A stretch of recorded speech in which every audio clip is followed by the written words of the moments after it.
J'ai poussé la porte d'entrée et j'ai été frappé par l'odeur âcre de la peinture avant même d'avoir posé mon sac. Mes chaussures étaient encore humides de la pluie dehors, mes bras lourds après un service de 12 heures au restaurant. Mais ce que j'ai vu a fait disparaître la douleur dans un choc d'incrédulité. 2 hommes en salopette se tenaient dans ma chambre, des rouleaux glissant le long des murs que j'avais peints couleur pêche quelques mois auparavant. Mes rideaux à fleurs gisaient froissés sur le sol, tachetés de gouttes de blanc. La commode que j'avais poncée et revernie pendant les week-ends était poussée au centre de la pièce, des traînées de peinture marquant déjà son vernis. Mon souffle s'est coincé dans ma gorge. Qu'est-ce qui se passe? Sophie était appuyée contre l'embrasure de la porte, les bras croisés, les lèvres retroussées en un sourire que je ne connaissais que trop bien. C'était le sourire qu'elle arborait quand elle se croyait maligne. « Oh, Amélie, dit-elle d'un ton léger. Tu rentres tôt. On fait juste quelques rénovations avant d'emménager. On a pensé te faire la surprise. » Son ton était désinvolte, comme si elle commentait la météo, comme si ces murs lui appartenaient et qu'elle pouvait les changer. Le plus jeune peintre s'est figé en plein mouvement et m'a jeté un regard désolé, mais Sophie n'a pas bronché. Mes jambes semblaient instables sous moi. Pendant des mois, cette maison avait été ma promesse envers moi-même, ma preuve que des années d'heures supplémentaires et d'économie signifiaient quelque chose. Et la voilà, la traitant comme une toile pour ses propres projets. J'ai voulu crier, exiger une explication, mais tout ce qui est sorti fut un murmure étranglé. Emménager? Sophie a penché la tête, suffisante et certaine. Tu verras. Ce sera mieux comme ça.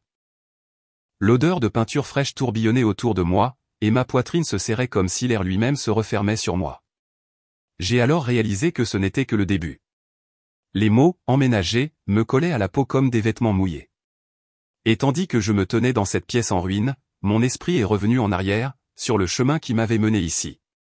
Pendant des années, j'avais vécu d'un salaire à l'autre, pointant avant l'aube au restaurant de la rue Gambetta, le genre d'endroit où l'enseigne au néon ne s'éteignait jamais et où l'odeur d'huile de friture s'accrochait à votre peau même après une douche. Après chaque service, je rassemblais les pourboires, comptais les pièces de la caisse où j'avais travaillé, et glissais ce qui restait dans une petite enveloppe que je gardais cachée dans mon placard. Les prêts étudiants prenaient leur part en premier, puis le loyer de l'appartement boîte à chaussures que je partageais avec un plafond qui fuyait et des murs fins comme du papier.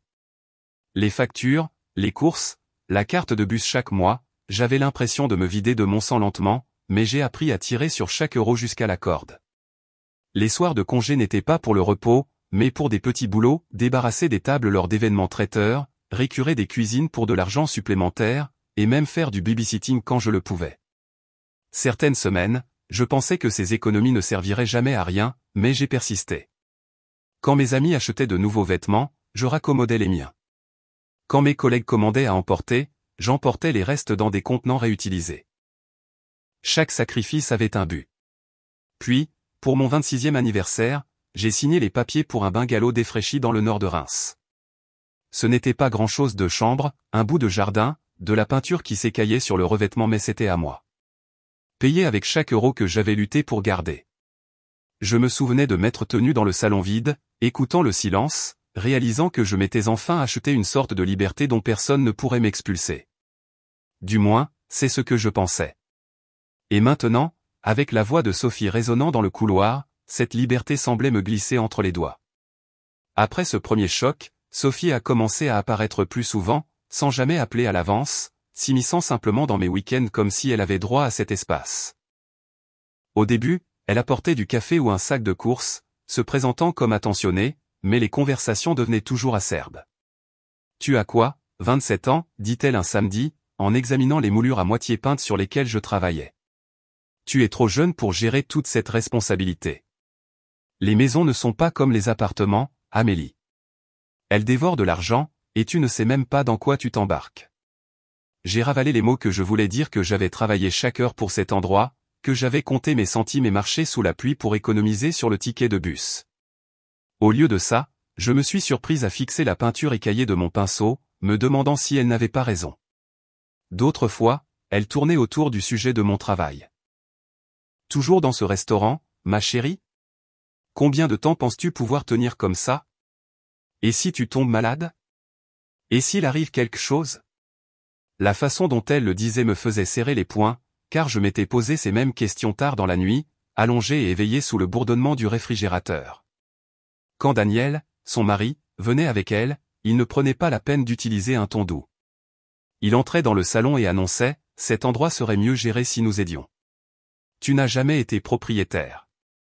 Les erreurs coûtent de l'argent, et nous pourrions éviter ça. » J'ai ri nerveusement, mais à l'intérieur, j'ai senti un gouffre s'ouvrir. Leur visite me laissait épuisé, à remettre en question des choix dont j'avais été fier quelques jours auparavant. L'hypothèque était-elle trop lourde pour moi? Le toit était-il en pire état que je ne le pensais? Étais-je égoïste de vouloir faire ça toute seule? Au moment où il partait, je ne me sentais plus propriétaire de ma propre maison. Je me sentais comme une locataire attendant une approbation. Et quand Sophie a glissé sa main dans la mienne à la porte, la serrant avec une fausse chaleur, j'ai réalisé que je ne pouvais pas dire si elle offrait du réconfort ou si elle resserrait son emprise. Un vendredi soir, je suis rentré tard du restaurant, les mains à vif d'avoir récuré des casseroles, et j'ai remarqué que le canapé n'était pas là où je l'avais laissé. Il était orienté vers la fenêtre au lieu de la télévision. Une pile de mes livres de cuisine était bien rangée sur la table basse, comme si quelqu'un les avait disposés pour une exposition. Ma première pensée a été que j'étais trop fatigué, que j'avais peut-être déplacé les choses et oublié. Mais le lendemain matin, la cuisine a confirmé la vérité. Mes épices avaient été réorganisées dans des bocaux assortis, les étiquettes tournées vers l'avant comme sur une étagère de magasin. Les casseroles que je gardais à portée de main étaient poussées dans les placards plus hauts. Même mes tasses à café, chacune ébréchée mais précieuse, étaient empilées dans le mauvais ordre. L'air sentait faiblement le parfum de Sophie, celui qu'elle portait quand elle voulait paraître soignée. La prise de conscience m'a frappé. Elle était entrée chez moi en mon absence. J'ai vérifié les portes, mais rien ne semblait forcé. C'est alors que le souvenir m'est revenu. 2 semaines plus tôt, Sophie avait demandé si elle pouvait aller à sa voiture et avait eu besoin de mes clés pour prendre quelque chose qu'elle avait oublié. Elle avait dû en faire une copie à ce moment-là. Quand elle est passée le week-end suivant, elle n'était que sourire. Tu devrais vraiment me laisser t'aider à garder cet endroit organisé. C'est trop pour toi toute seule. Elle a erré dans la cuisine, a pris mon téléphone sur le comptoir et a dit qu'elle devait vérifier quelque chose pour une recette qu'elle m'avait envoyée par message. Elle a tapoté et balayé l'écran plus longtemps que nécessaire, riant quand je lui ai demandé ce qu'elle faisait. Ne sois pas paranoïaque, Amélie. Tu es tellement crispée avec tes affaires. Ces mots ont persisté après son départ. La maison ne semblait plus solide. Chaque fois que je tournais un coin, je me demandais ce qu'elle avait touché d'autre, ce qu'elle prévoyait de réarranger d'autre. Je voulais exiger qu'elle me rende mes clés, lui dire que c'était ma maison, pas la sienne. Mais la pensée de sa réaction me tordait l'estomac. Au lieu de cela, j'ai verrouillé la porte derrière elle et je suis resté dans le couloir, fixant le trousseau de clés dans ma main, sachant que ce n'était plus le seul jeu. Après avoir découvert la vérité sur les clés, j'ai cessé de faire confiance à ma propre mémoire. Chaque matin avant de partir au travail, j'ai commencé à prendre des photos avec mon téléphone, l'orientation du canapé, l'emplacement des tasses à café, la façon dont mes chaussures étaient alignées près de la porte. Le soir, je comparais les photos à ce que je trouvais en rentrant. Certains jours, rien n'avait changé. D'autres jours, un livre manquait sur l'étagère, ou les rideaux étaient noués différemment. J'ai tout noté dans un petit carnet à spirale que je gardais sous mon matelas. Cet acte m'a procuré un calme étrange. Si Sophie voulait réécrire ma maison, au moins, je garderais une trace de la version originale. Un soir, après un double service, j'en ai parlé à Léa, la serveuse avec qui je travaillais depuis des années. Nous essuyions les comptoirs quand je l'ai finalement dit. Ma sœur entre chez moi quand je ne suis pas là. Elle a fait une copie de mes clés. Les yeux de Léa se sont plissés. Amélie, ce n'est pas juste un drame familial. C'est une violation de domicile. Tu as besoin de quelqu'un de ton côté. J'ai haussé les épaules, gêné. Qui va me croire? C'est sa parole contre la mienne. Mais Léa n'était pas du genre à hausser les épaules. Le lendemain, elle a griffonné un nom et un numéro sur une serviette en papier. Maître Dubois, un avocat spécialisé en logement à Paris. Ma cousine a fait appel à lui quand son propriétaire a essayé quelque chose de louche. Appelle-le. J'ai glissé la serviette dans ma poche, la faisant tourner entre mes doigts pendant tout mon service. L'idée de faire appel à un avocat me serrait l'estomac, mais c'était aussi comme une porte que je n'avais pas réalisé que je pouvais ouvrir. Ce soir-là, Léa m'a encore surprise. Elle m'a tendu un petit porte-clés en laiton, du genre vendu dans les stations-service. Gravé dessus en lettres grasses, il y avait un seul mot, limite. Accroche ta clé de maison à ça, dit-elle. Comme ça, chaque fois que tu l'utiliseras, tu te souviendras à qui est vraiment la serrure. Le poids du laiton dans ma paume était plus lourd que sa taille. J'ai accroché ma clé dessus et l'ai glissée dans ma poche, la tenant là comme si elle pouvait m'ancrer contre la tempête que je sentais venir. C'était un dimanche après-midi gris quand des coups retentirent à ma porte. J'ai ouvert pour trouver Sophie sur le porche, 2 sacs de voyage à ses pieds, ses enfants s'agitant derrière elle. Daniel se tenait en bas des marches, les bras croisés, observant comme une sentinelle. Nous devons emménager, annonça Sophie, me bousculant comme si la décision avait déjà été prise. Le propriétaire nous a donné 3 jours pour partir. Nous n'avons nulle part où aller. Je l'ai bloquée avant qu'elle ne puisse franchir le seuil. C'est ma maison. Tu ne peux pas simplement débarquer et décider que tu vis ici. Son sourire s'est fissuré, remplacé par cette dureté que je ne connaissais que trop bien. Amélie, ne sois pas égoïste. Nous sommes de la famille. Tu as 2 chambres, et les enfants ont besoin d'un toit. Vas-tu vraiment les mettre à la porte? Les enfants se sont agités, mal à l'aise, sentant la tension sans la comprendre. Ma poitrine s'est serrée, mais j'ai tenu bon. Je ne les mets pas à la porte. Je dis que vous ne pouvez pas emménager ici. Il y a d'autres options. Vous pouvez trouver un autre endroit. Demandez à la famille de Daniel. N'importe quoi. Mais pas ici. La voix de Sophie s'est élevée, assez fort pour que les voisins l'entendent. Écoutez-la. Après tout ce que j'ai fait pour toi, après tout ce que notre famille a traversé. Elle claque la porte au nez de sa propre sœur. De l'autre côté de la rue, Madame Martin a jeté un coup d'œil à travers ses rideaux, et 2 hommes promenant leurs chiens ont ralenti le pas. Mon visage brûlait, mais je me suis forcé à soutenir le regard de Sophie. Tu as déjà franchi trop de limites, dis-je, d'une voix maintenant stable. C'est ma maison. Je ne te laisserai pas la prendre. Pour la première fois, ses yeux ont vacillé avec autre chose que de la surprise confiante, peut-être même la peur que sa comédie ne fonctionne pas. Elle a attrapé un des sacs, faisant un signe brusque à Daniel et aux enfants de la suivre. Ce n'est pas fini, siffla-t-elle, sa voix basse mais destinée à moi seul. Puis elle a tourné les talons et a descendu les marches, ces mots résonnant encore à mes oreilles longtemps après que le bruit de leur voiture se soit estompé dans la rue. À l'intérieur, j'ai appuyé mon dos contre la porte, le cœur battant, et j'ai su que lui avoir refusé une fois signifiait seulement qu'elle reviendrait plus forte. La confrontation suivante n'a pas eu lieu sur mon porche.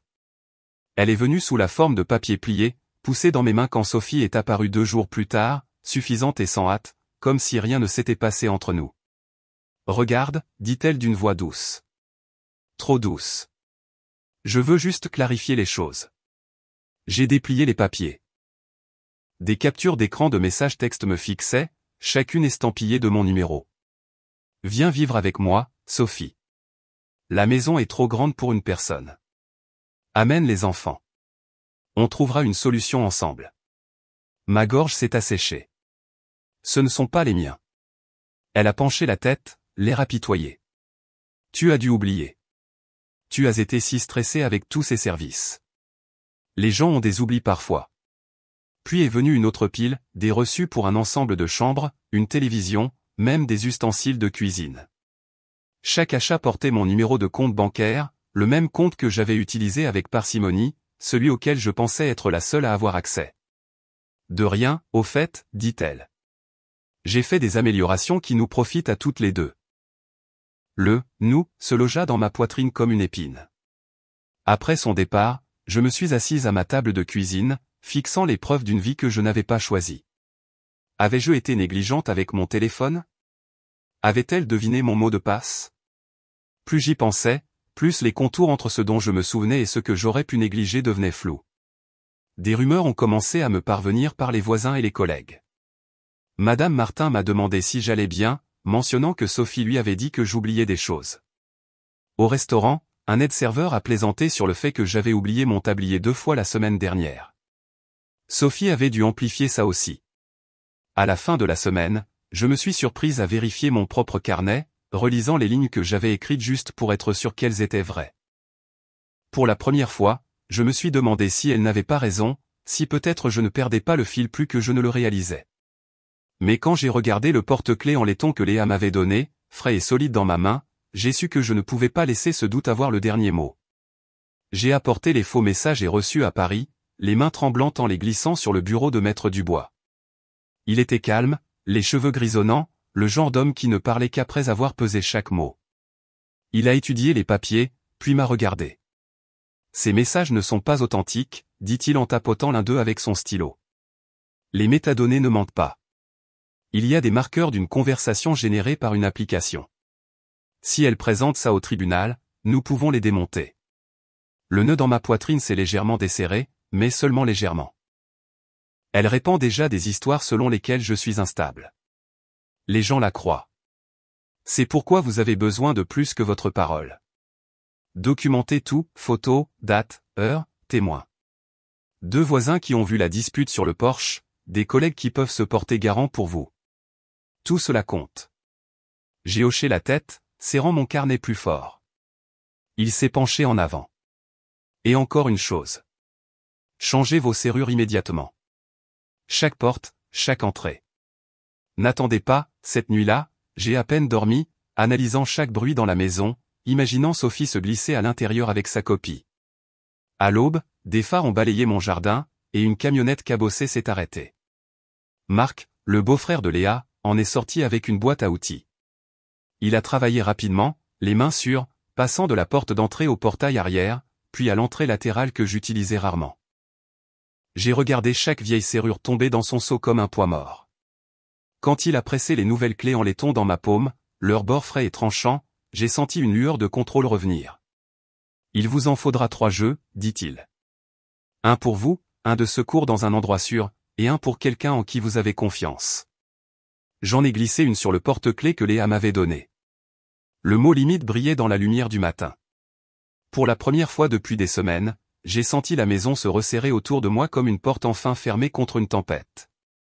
Mais je savais aussi que les tempêtes ne disparaissent pas simplement parce qu'on verrouille les fenêtres. À 6 heures le lendemain matin, des poings ont secoué la porte d'entrée assez fort pour faire trembler le cadre. J'ai ouvert pour trouver 2 officiers de police sur le porche, Sophie se tenant derrière eux avec un dossier serré contre sa poitrine et le triomphe dans les yeux. « Madame Lefebvre, dit un officier. Nous avons reçu une plainte.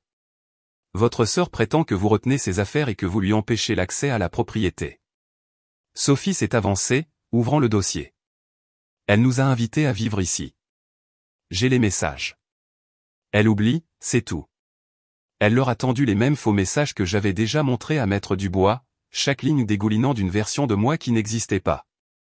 Mes mains tremblaient, mais je me suis forcé à parler. Ce sont des faux. Cette maison est à moi, et je ne lui ai jamais donné la permission.